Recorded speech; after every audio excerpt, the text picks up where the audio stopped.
இன்றைக்கி ஒரு கருப்பு உளுந்தை வச்சோமா ஹெல்தியான லட்டு செய்யலாம்ப்பா. இந்த தோல் உளுந்தில் நிறைய சத்துக்கள் நிறைந்ததுமா. அதை எப்படி செய்யலான்னு வாங்கம்மா பார்க்கலாம். இப்போ அடுப்பை பற்ற வச்சு பாத்திரம் சூடாகவும் எடுத்து வச்சுருக்க உளுந்தை நல்லா வறுத்து எடுத்துக்கலாமா.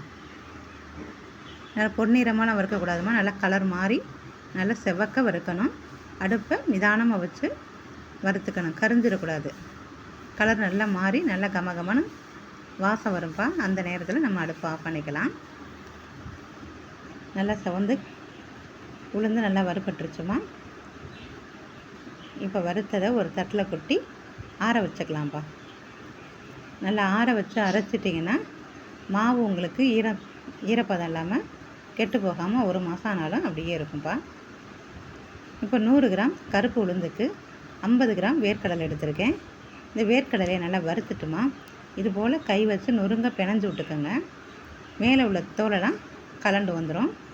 நம்ம அப்படியே புடச்சி எடுத்துக்கலாம்.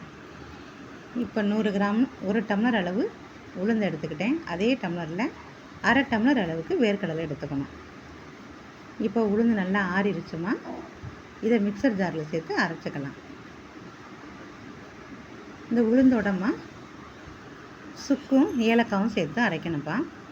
தோலோடு இருக்கிறதுனால கொஞ்சம் செரிமானம் கொஞ்சம் லேட்டாக தான் ஆகும். அதுக்காண்டி சுக்கு கண்டிப்பாக சேர்க்கணும். வாசனைக்காண்டி ஏலக்காய் சேர்த்துக்கங்க.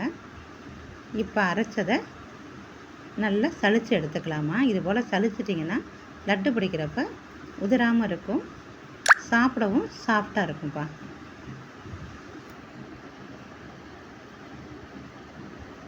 இப்போ வேர்க்கடலை நாட்டு சக்கரை 75 கிராம்மா குறப்பாக அரைச்சிக்கோங்க. வேர்க்கடலையை 100 கிராம் கருப்பு உளுந்து 50 கிராம் வேர்க்கடலைக்கு 75 கிராம் அளவுக்கு நம்ம நாட்டு சக்கரை எடுத்து அதையும் இந்த வேர்க்கடலையோடு சேர்த்து ஒரு சுற்று சுற்றிட்டு வந்துடலாமா.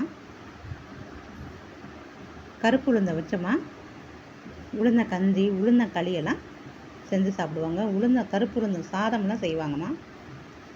நீங்கள் அடிக்கடி உணவில் கருப்பு உளுந்தை சேர்க்குறதுனால கை கால் வலியெல்லாம் இருக்காதுமா. கை கால் குடைச்சல்லாம் இருக்காது, முட்டி தேய்மானம் வராது, ஹார்ட்டு நல்லா பலமாக இருக்கும், கர்ப்பப்பை நல்லா வலுவடையும்பா. பெண்களுக்கு வர குறுக்கு வலி சுத்தமாக வராதுமா.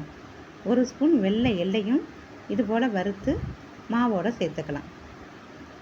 நல்லா எள்ளு பொரிஞ்சிடுச்சுமா, மாவோடு சேர்த்தாச்சு. இப்போ அதே பாத்திரத்தை அடுப்பில் வச்சோமா 50 ml நல்லெண்ணெய் சேர்த்துக்கோங்க. கருப்பு உளுந்துக்கு நல்லெண்ணெய் ஒரு அட்டகாசமான சுவையாக இருக்கும்ப்பா. சூடு பண்ண எண்ணெயும் கொஞ்சம் கொஞ்சமாக சேர்த்து ஒரு கரண்டி வச்சு கிளறி விட்டுக்கோங்க. மீதம் இருக்க எண்ணெயும் சேர்த்துக்கலாம். நல்லா ஒன்று சேர கிளறி கை பொறுக்கிற சூடு வரவும் நம்ம கையை வச்சு நல்லா பிணைஞ்சு கொடுத்து உருண்டைகளை நமக்கு என்ன சைஸ் வேணுமோ அந்த சைஸுக்கு பிடிச்சி கொடுத்துக்கலாம்ப்பா. இது மாதிரி நீங்கள் இதே அளவோடு செஞ்சு வச்சுருந்தீங்கன்னா 1 மாதம் ஆனாலும் கெட்டு போகாதுமா. ஒரு பாட்டிலில் போட்டு மூடி வச்சுக்கிட்டிங்கன்னா உடம்புக்கு அவ்வளவும் ஆரோக்கியமாக சின்னவங்கலேருந்து பெரியவங்க வரைக்கும் கண்டிப்பாக கட்டாயம் சாப்பிட வேண்டிய ஒரு ஹெல்த்தியான லட்டுமா இது.